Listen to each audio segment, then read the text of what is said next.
The wave of drone attacks targeting high-rise buildings in the city of Kazan are probably the most audacious and dramatic in the warfare employed by Kiev on Russia. This is added to the appearance of a 9/11 style of strikes. The attacks have been carried out 1,000 kilometers from the front lines. In addition to the drone strikes, Russia is also being hit by attempted arson attacks. Multiple incidents of the arson have targeted banks, shopping centers, post offices and government buildings across major cities like St. Petersburg and Moscow. The record number of arson incidents have raised concerns about security and public safety. A drone that smashed into a high-rise apartment building in Kazan, a city of more than 1.3 million people, damaged a skyscraper, but no civilians were killed. 8 drones were reported to have been deployed in the attack. 6 targeted residential buildings, 1 struck an industrial site, and another was intercepted over a river. Attacks so far into Russian territory are rare, but Kazan and the surrounding oil-rich region of Tatarstan have previously been targeted by Ukrainian drones. Foreign Ministry spokeswoman Maria Zakharova says 2 drones hit a 37-story apartment block. She added that Ukraine had been targeting an unspecified industrial facility.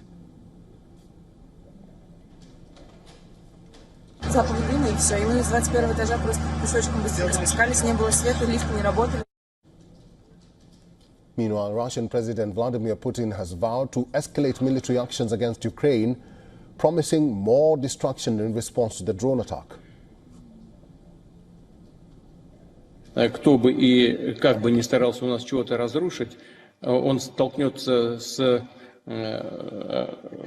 многократно большими разрушениями у себя за это и пожалеет еще о том, что он пытается сделать у нас в стране, но The threat posed by Ukrainian drones, Russian Civil Aviation Authority temporarily closed Kazan International Airport but later reopened it. Some residents were also evacuated, but the authorities did not provide figures. All major public events in the area were cancelled as a precaution, alongside the drones that hit the apartment block. 3 drones were shot down and 3 others were neutralized by air defense systems. The attack on Kazan comes a day after Russian strikes on the Ukrainian capital of Kiev killed 1 and wounded 13 others. Amid Ukraine's aggressive drone strikes, the Russian Defense Ministry announced the capture of Lozova and a new village near Kurakov in eastern Ukraine. Russia also claimed to have seized over 190 Ukrainian settlements, with President Putin describing the year as a landmark in achieving military objectives in Ukraine.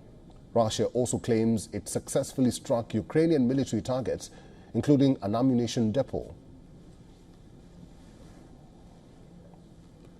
Dr. Sergei Markov is a former advisor to President Putin, former member of the Russian parliament and director of the Institute of Political Studies and Russian political scientist, is now joining us live from Moscow. Dr. Sergei, thank you very much for making time for us and welcome to WION. You, having worked with Putin, what do you think he's contemplating right now? I think Vladimir Putin understands very well that this attack, which we could see in Kazan, of course, expected.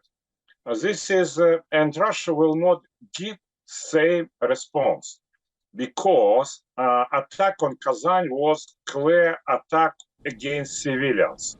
It's because Vladimir Zelensky is the head of the terroristic regime which is attacking Russian civilians.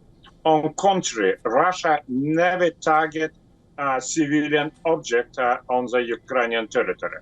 Of course, there are sometimes could be casualties among civilian people in Ukraine. But Russia tried to save lives of the Ukrainian civilians because for us, they're Russians.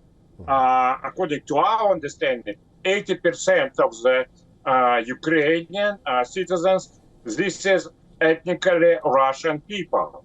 And Ukrainians, it's meaning regional part of the Russian people. That's why Russian army tried to save lives of the Ukrainian civilians as much as possible.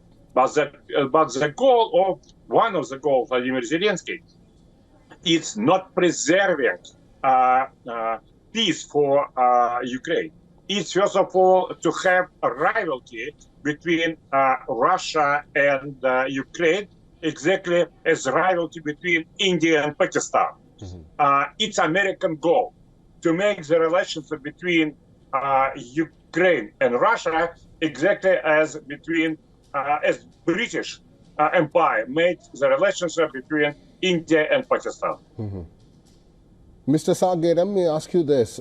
We did have a comment from the Italian Prime Minister, Giorgia Meloni, who says that Russia poses a great threat to the European bloc after the war with Ukraine ends. What do you make of that statement by the Italian Prime Minister? Italian Prime Minister is maneuvering. We shouldn't take an account seriously the words of Italian Prime Minister, nevertheless what he is talking. Italy is not an independent country. Italy, under the strong control, not so much, but controls United States as Ukraine. But control of Italy is control of the European Commission, because Italy has very weak budget. Italy needs a lot of subsidies from Brussels, from European Commission of European Union. That's why Prime Minister of Italy tried to say sometime positive words about the peace, which is good for the Italian voters. But on the other hand, he had to take pro-war position because European Commission strongly demands this. I would say Italian Prime Minister pay by pro-war position for money from Brussels. All right, we'll have to end this discussion there. I've been talking to Dr. Sergei Markov. He's a former advisor to President Putin. Dr. Markov, thank you very much for making time for us and for talking to us today. Thank you, my pleasure. For all the latest news, download the WION app and subscribe to our YouTube channel.